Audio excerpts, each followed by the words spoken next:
దానికి ముందు మన తెలుగు రాష్ట్రాల్లో మరి ప్రవహిస్తున్న నదులు అండ్ అనేక చోట్ల వరదలతో మునిగిపోయిన ప్రాంతాల గురించి తెలుగు రాష్ట్రాల్లో ఇప్పటికే చాలా చోట్ల చాలా ఇబ్బందులు ఎదుర్కొంటున్నారు. మరి ముఖ్యంగా మన విజయవాడ పరిసర ప్రాంతంలో జరుగుతున్న వరదల గురించి మీకు తెలుసు. సో ప్రార్థన చేయండి. ప్రార్థించే పెదవుల కన్నా సహాయం చేసే చేతులు మిన్న అని రాయబడింది. ప్రార్థించడమే కాకుండా మరి ఆ ప్రజలకు సహాయం చేయవలసిన బాధ్యత కూడా మన అందరి మీద ఉంది. సాధ్యమైనంత వరకు చాలామంది దైవ సేవకులందరూ కూడా ఆ ప్రాంతాలకు వెళ్ళి మరి వారందరికీ సహాయం చేస్తున్నారు. అండ్ మన విశ్వాసులు కూడా నిన్నటి రోజు వెళ్ళి కొంత ఆయా ప్రాంతాల్లో ఉన్న వాళ్ళకి సహాయాన్ని అందించడం జరిగింది. నిన్నటి రోజు చిన్నయే, ఎందుకంటే ప్రతిరోజు చేసిన తక్కువే. నిన్నటి రోజు మన వాలంటీర్స్ కానీ అండ్ సంఘ పెద్దమ్మలు కానీ అందరూ ప్రయాసపడి మన సేవకులు కొంతమంది వెళ్ళి కొన్ని ప్రాంతాలకు వెళ్ళి ఫుడ్, వాటర్ అవన్నీ కూడా అందించారు. అన్ని చిన్నయే, చాలా చేయాలి ఇంకా, ఎందుకంటే ప్రజల పరిస్థితి ఏమీ బాగలేదు.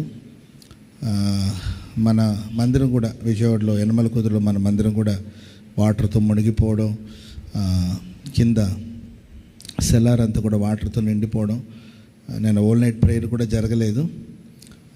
అండ్ చాలా చోట్ల ప్రకాష్ నగర్ ఆ చోట కూడా ఈరోజు సర్వీస్ కూడా లేదు, సండే సర్వీస్ కూడా లేదు, ఎందుకంటే వాటర్తో నిండిపోయాయి చర్చ్ అంతా.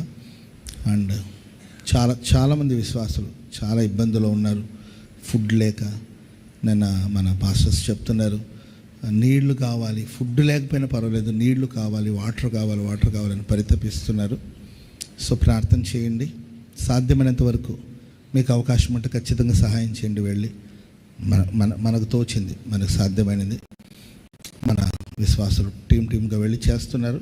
సో వాళ్ళతో కలిసైనా వెళ్ళి సహాయం చేయాల్సిన సమయం ఇది, తప్పనిసరి సహాయం చేయాలి. Praise the lord. వాటర్ కోసం, నీళ్ళ కోసం పరితపిస్తున్నారు, ఎందుకంటే ఎక్కడ చూసిన వరద, నీళ్లలోనే ఉన్నారు కానీ త్రాగడానికి నీళ్లు లేదు, చాలా అల్లాడిపోతున్నారు. సో ప్రార్థన చేయాలి అండ్ దేవుడు వారికి సహాయం చేయాలి. మీకు దేవుడు అవకాశం ఇస్తే ఖచ్చితంగా ఏదో ప్రాంతాలు వెళ్ళి సహాయం చేయండి. జాగ్రత్తగా అది కూడా సాహసించి వెళ్ళి మళ్ళీ మీరు బురదలో చిక్కుకొని మిమ్మల్ని ఒకరు వచ్చి సేవ్ చేసేటట్లు కాకుండా మీరు సేఫ్గా ఉంటూ సాధ్యమైనంత వరకు సహాయం చేయాలని ప్రేమతో తెలియజేస్తున్నాను. Praise the lord. ఇక్కడ కుల మతాలు అవన్నీ చూడకూడదు.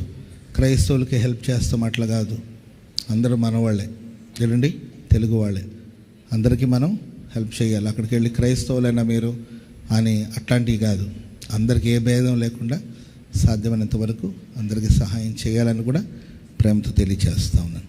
Praise the Lord. హల్లెలూయా. సరే, చేతులతో ఒక చిన్న ప్రార్థన. వరద బాధితులందరికీ దేవుడు పరిష్కారాన్ని, క్షేమాన్ని కలిగించాలి. నీళ్లు తగ్గిపోయినా, వరదలు తగ్గిపోయినా ఇంట్లో ఉన్న బురదంతా పోగొట్టుకోవాలి. అండ్ వాళ్ళ వస్తువులన్నీ కూడా ఇప్పటికీ పాడైపోయి ఉంటుంది.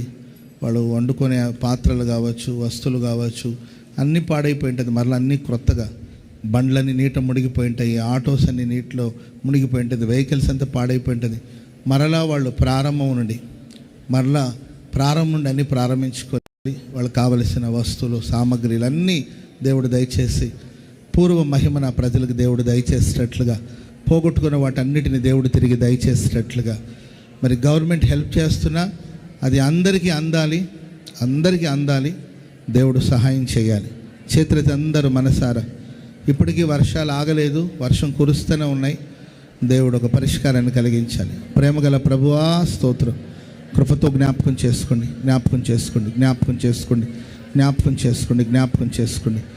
ప్రభువా, ప్రజల కోసం ప్రార్థన చేస్తున్నాం. ఈ సమస్య నుండి ప్రభు వాళ్ళు వెలుపలికి రావాలి.